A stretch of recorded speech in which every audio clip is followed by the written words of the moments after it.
Salut à tous, c'est Mans. Aujourd'hui, je vais utiliser mon actual play d'enquête horreur Titanic un funeste destin pour vous dire un petit peu ce que j'aime ou ce que je n'aime pas dans les actual plays disponibles sur YouTube. Et c'est parti.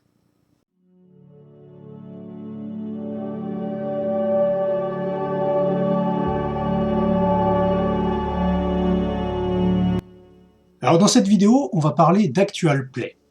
Enfin, quand je dis on va parler, c'est surtout moi qui vais parler. Si vous commencez à me répondre, je pense qu'il faut que vous vous inquiétiez à propos de votre consommation d'alcool. Ceci dit, l'espace commentaire en dessous de la vidéo, n'est-ce pas, est ouvert pour justement réagir, de préférence en me disant que j'ai raison et que vous m'adulez. Je vais donc me servir de l'actual play que j'ai publié en décembre et que vous pourrez retrouver quelque part par là, je ne sais pas où, pour vous parler plus généralement des actual plays, de ce que j'aime ou pas dans tout ce qu'on peut trouver. Et forcément, je ne vais pas vous en dire que du bien, vous commencez à me connaître. Donc vous, je ne sais pas, mais moi j'aime bien regarder, ou tout du moins écouter des actual plays. Donc pour ceux qui ne savent pas exactement ce que c'est, il s'agit de parties de jeux de rôle qui sont enregistrées et qui sont diffusées en direct ou en différé, par exemple sur Twitch pour le direct, en différé sur YouTube. Donc on peut trouver des centaines de chaînes sur YouTube qui diffusent des actual plays en français, on peut même en trouver des milliers si on élargit à l'anglais. Je vais vous en mettre deux ou trois en description que j'aime particulièrement, mais là tout de suite je peux déjà vous citer par exemple le studio 4D2 ou bien Grimoire et Tentacules, qui sont deux chaînes qui proposent régulièrement des actual plays que moi je trouve plutôt pas mal. Alors pas forcément tous, on le verra également. Donc dans tout ça, tous ces actual plays, on peut trouver plein de très chouettes histoires.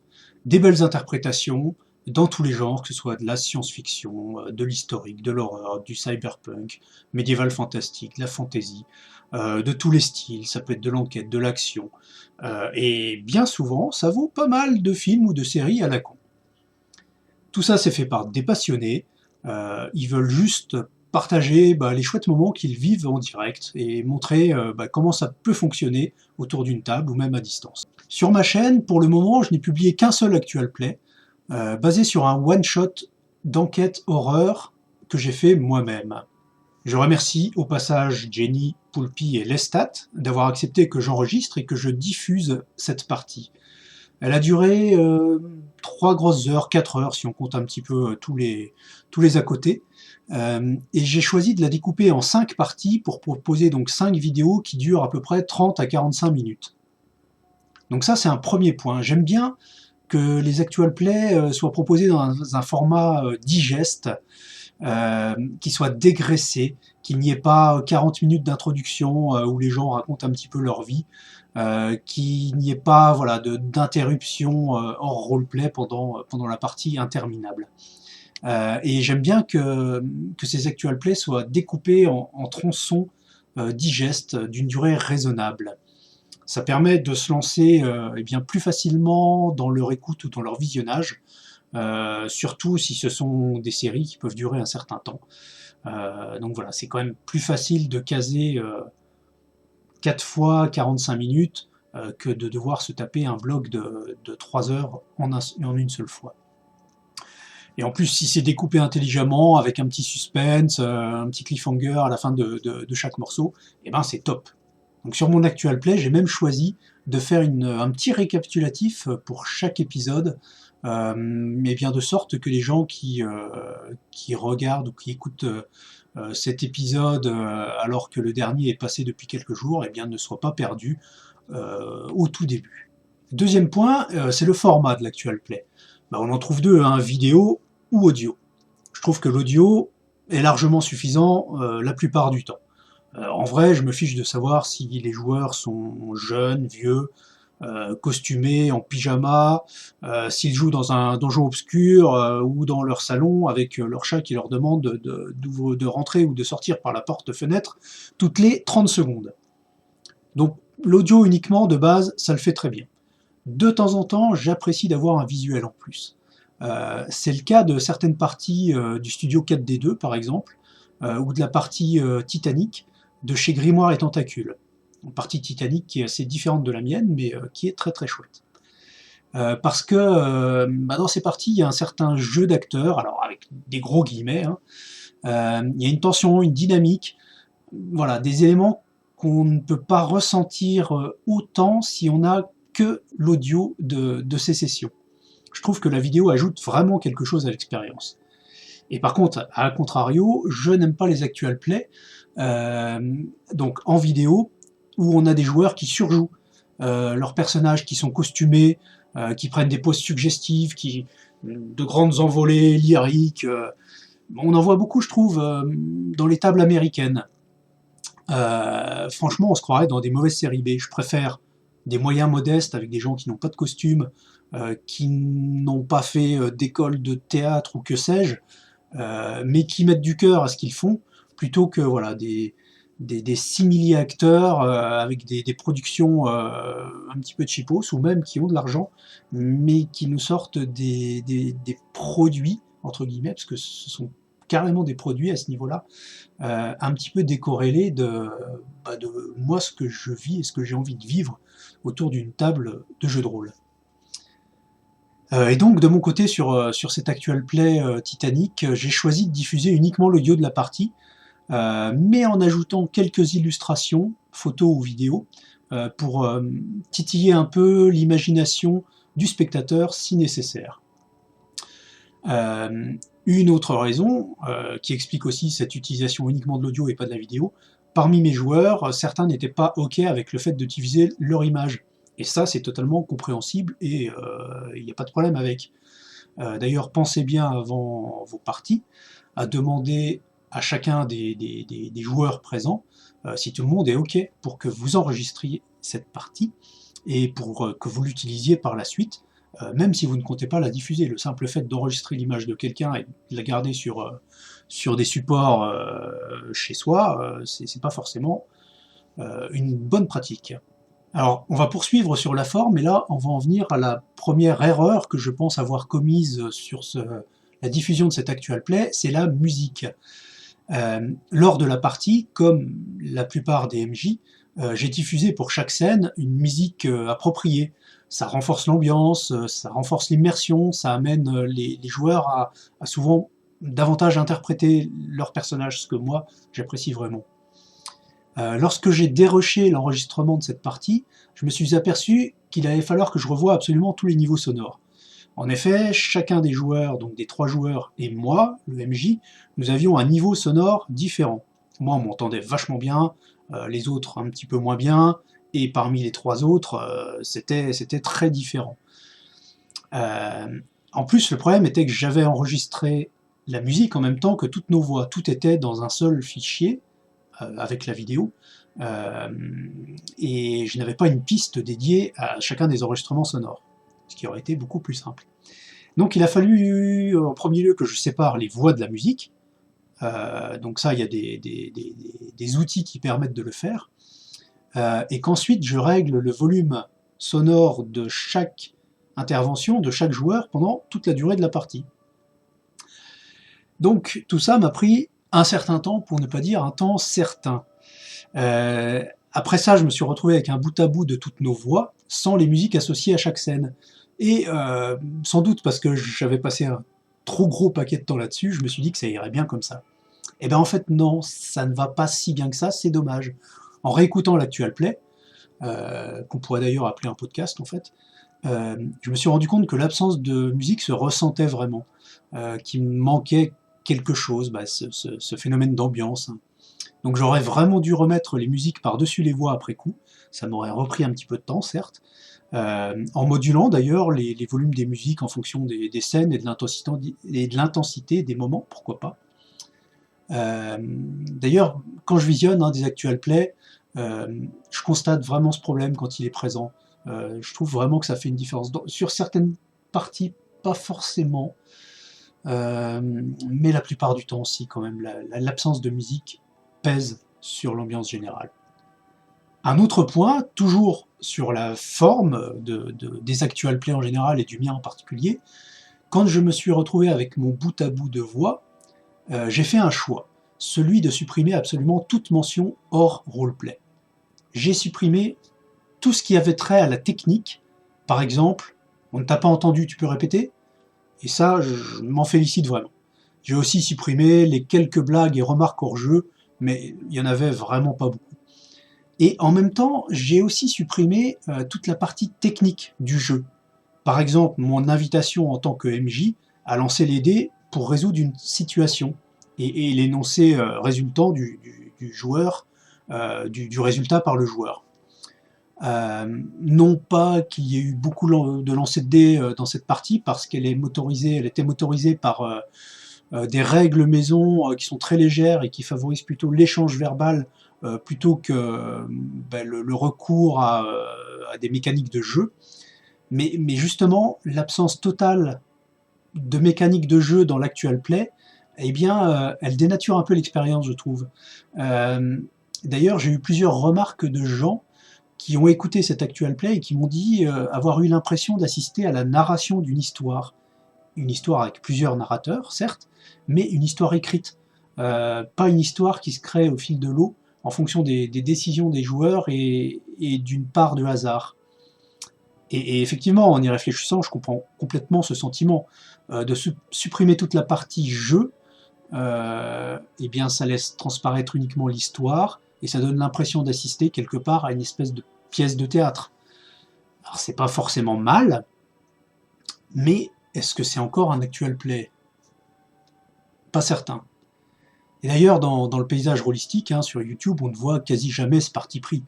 Je l'ai vu peut-être à 2 ou 3 reprises, notamment chez Globigame, dans un actual play de culte, et peut-être un autre d'Alien également, oui, un autre d'Alien, très récemment. Mais il y avait une grosse mise en scène derrière, et malgré tout, il y avait des incrustations à l'écran de lancer de dés. Donc on n'était plus dans un format podcast, mais vraiment dans un format production vidéo. Et bien les éléments de jeu transparaissaient d'une manière ou d'une autre, plus visuels, ce qui donne quelque chose de vraiment très chouette, qui fait très envie d'ailleurs. De mon côté, j'ai pensé à incruster des visuels, mais étant donné que mon actual play est plutôt fait pour être écouté que vu, bah, ça n'aurait pas servi à grand chose. Et enfin, pour en terminer sur la forme, quelque chose d'hyper important, eh bien c'est la qualité tout simplement. Qualité vidéo si vidéo il y a, et qualité audio dans tous les cas. Impossible pour moi d'écouter un actual play avec un son qui grésille, des niveaux sonores totalement variables selon les personnages, enfin les personnes, les joueurs, ou avec des joueurs qui font répéter le MJ toutes les 3 interventions. Je sais que c'est pas évident, avec des moyens totalement amateurs, sans formation ni rien, d'avoir un résultat qui est correct, mais pour moi en tout cas c'est primordial. Donc après la forme, le contenu. J'ai un avis très tranché sur ce sujet, et comme sur tout, me diront ceux qui me connaissent bien. Oui, et alors? Je ne supporte pas certaines choses. Est-ce que ça fait de moi un monstre? Bon, un petit peu, mais c'est une autre affaire. Et donc ça rejoint sans doute un petit peu la manière dont j'ai envie de jouer. Je vais prendre un exemple, un actual play de l'appel de Cthulhu, où le meneur fait lancer les dés tous les 3 pas pour savoir si les investigateurs parviennent à ouvrir une porte, ou pour savoir s'ils se cassent la figure dans les escaliers. Les gars, c'est sérieux ça ou quoi? C'est du Benny Hill ou du Lovecraft? Alors, je précise que cet exemple n'est pas pris au hasard, je l'ai vu il y a 2 mois à peu près. D'ailleurs, je vous le mettrai sans doute en lien dans la description en dessous. Alors attention, je ne dis pas qu'il faut brûler ces gens, enfin quoique. Mais il faut avoir l'honnêteté de proposer ce que l'on annonce, ou d'annoncer ce que l'on propose, en tout cas que tout soit cohérent. Non, un actual play où tout le monde se marre autour de la table parce que José a foiré sa 13e tentative d'ouvrir une porte alors qu'un chien de Tindalose rôde dans le couloir, ce n'est pas un actual play d'épouvante. C'est une PPP, une partie potache entre potes. De la même manière, les digressions, les séquences HRP, les interruptions, les merci un tel d'avoir donné 5 €, pour moi c'est insupportable, je coupe. Ce que j'aime quand je regarde un actual play, eh bien c'est l'ambiance, c'est l'histoire proposée, c'est l'interprétation des personnages. L'ambiance, je la trouve extrêmement variable d'une chaîne à l'autre et même au sein des mêmes chaînes. Elle est souvent différente, je trouve, de ce qu'on est en droit d'attendre. Et je viens de parler de l'actual play de l'appel de Cthulhu complètement déjanté, qui n'a aucun rapport avec l'horreur, qui n'a aucun sens.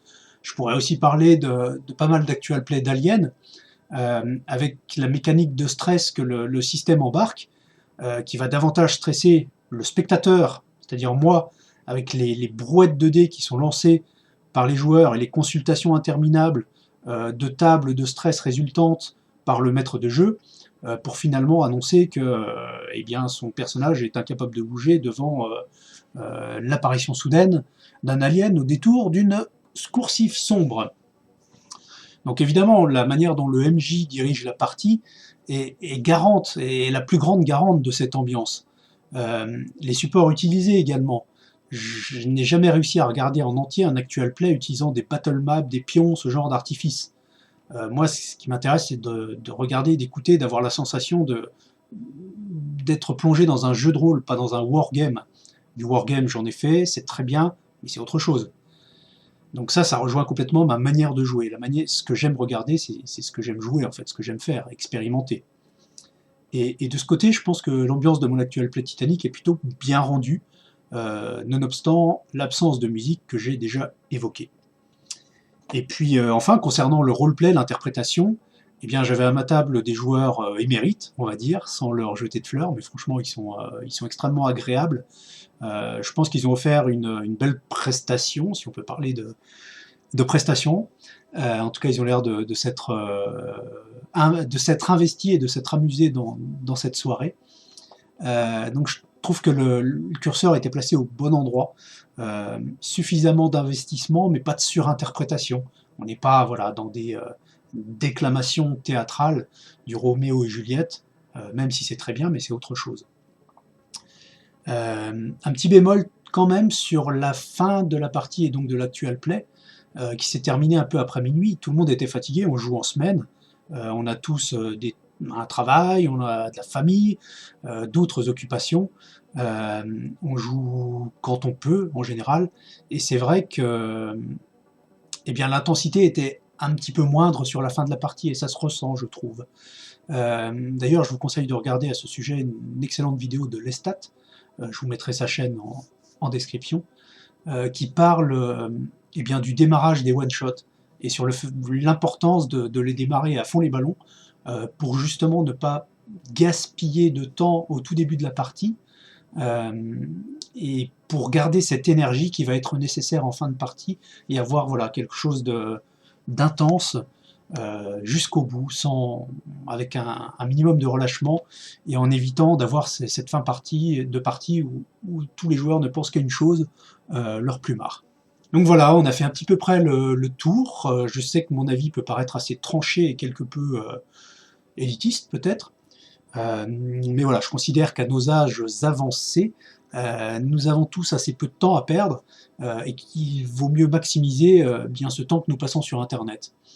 En parlant de temps, justement, une petite information sur le temps que j'ai passé à bosser sur cet actual play, entre 16 et 18 heures.